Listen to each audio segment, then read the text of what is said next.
What is going on, you guys? Welcome back to Garage Denali. In today's upload, I'm going to be showing you guys how to install the Rennline wireless magnetic fast charger in your BMW F30, F32, 3 Series, 4 Series, basically your F Series, 3 Series, 4 Series, your F30, F3X car. So, as you see here, I already have a Rennline magnetic phone mount, but this is not the wireless charger one. This is only just the actual magnet. And if I take my phone and place it on there, the magnet basically holds it up. But of course, I wanted something a little nicer, a little better, that also charges my phone while it's plugged in, so I don't have to worry about having wires sticking out or even having to plug in my phone every single time, where I can just take my phone, easily rest it on the phone mount and have it charge, in addition to it being supported by the phone mount. And that's where this comes in. So the Rennline magnetic phone mount is pretty much interchangeable with the regular Rennline phone mount, with the exception that the wireless charger itself has a USB Type-C port underneath it, and that basically is what powers it on, and you mount your phone to it, and you are able to basically charge your phone while driving. So the installation is very simple. I'm going to be showing you guys how to install this, and I'm going to actually use the power outlet underneath the glove box on the passenger side to run the cable from the phone charger itself to get power from, so that we have a nice clean setup. And I'm going to show you guys how to tuck it in underneath the trim work. So let's get started. In addition to that, we're going to be powering our phone charger with an Anker car charger. So if I just take this out of the box and show you, it's a pretty cool Anker charger, and you can see it supports USB-A and USB-C. So in order to install our magnetic phone mount, we need to remove the HVAC panel right here, which is held on with 4 Torx T20 bolts. So in order to do that, go ahead and remove your top trim as well as your bottom trim down here. So grab a trim tool, stick it right under here, and just pry it down. To remove the top trim, place your fingers right here on both sides of your vents, and then just start wiggling it out. So to avoid having to completely remove the trim, I'm just going to hold it up in the air with my left hand and use my right hand and get my Torx T20 bit and remove the 4 bolts holding in the HVAC panel. Once you've removed your 4 bolts, you can go ahead and remove your HVAC panel. And you can just leave the plug connected, since we don't need to disconnect anything at this point. So the actual phone mount itself, you can see, is this metal bracket right here that is sandwiched between your HVAC panel and your dashboard. And the mount itself is held in with this ball here, and it's got this locking ring, which basically you can tighten and loosen in order to adjust the angle at which you want your phone. Using the provided Allen wrench, go ahead and take the actual ball and secure it with the provided bolt, along with the washer underneath it, and go ahead and tighten it.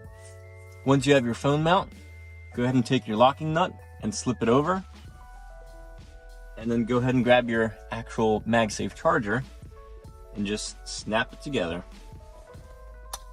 Next, what you want to do is you want to go ahead and tighten the lock nut and secure the mount.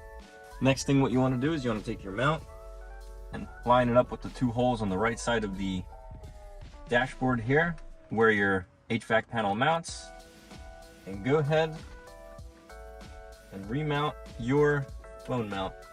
Afterwards, once everything is lined up, go ahead and grab your 4 Torx T20 bolts and screw in your HVAC panel.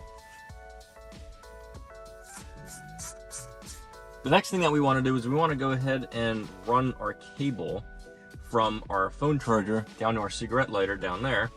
So in order to do that, what we're going to have to do is we're going to have to remove this center trim here, so that we can access the screws and the hardware that hold down our plastic trim here in the center, so that we can better fish our cable. In order to remove the center trim, go ahead and grab your pry tool and start here at the top on the driver's side and just work your way downwards.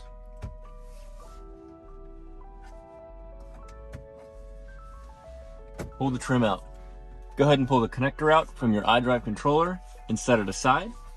Next thing that we're going to want to do is go ahead and pull up on our shifter trim. So what you want to do is you want to go ahead and grab a pick tool or a pry tool and stick it here in the top corner and just work your way around the trim and go ahead and remove it. So start up here, and just pry and pull it up. So once again, you just want to stick your trim tool right up here and pry up on your shifter trim and pull it straight up. Next thing what you want to do in order to remove your control strip here is go ahead and stick your finger over here on the inside. And what you want to do is you want to push on this tab right here. And then I kind of just forced it backwards a little bit and then swung it straight up. And I was able to put enough force on the bottom tab here to get it to swing out. And the reason why we want to do this is because we need to remove this screw here and this one right up here so that we can lift up our center trim. So go ahead and grab your Torx T20 and remove the 2 bolts holding the trim. Next, what you want to do is you want to start at the back and just pry upwards. It'll also be easier if you just remove your control strip out of the way and put it aside so that we can lift up our center trim. The next thing that we want to do is we want to go ahead and grab our trim tool and remove this side trim piece here. So go ahead and grab your trim tool and start prying it off. So as you can see, this will reveal enough room in order for us to fish our wire behind the trim and then pull it straight up through here where we'll tuck it in right through here to our phone charger. So the way I ran my wire was I started here and I ran it underneath this hole here, this slit underneath your head unit, and I pushed it all the way through so that I can grab it from this side right here where I pulled it through, and then from there I just tucked it in here so that the wire will sit nice and snug right in this gap here where the trim panel meets the actual dashboard.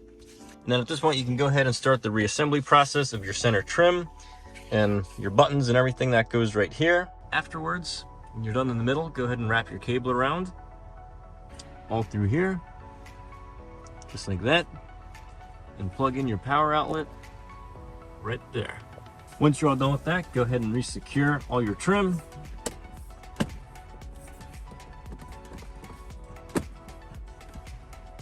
All right, and now the last thing to do is go ahead and grab your center trim with your iDrive controller, plug it back in, and get it reinstalled.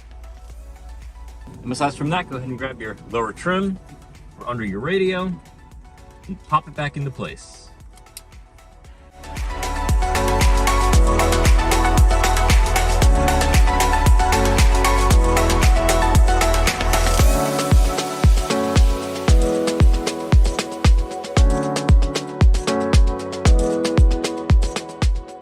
And there you have it, guys. That right there is the installation process for how you install the Rennline MagSafe wireless phone charger in your BMW F30, F32, basically your 3 Series, 4 Series F3X car.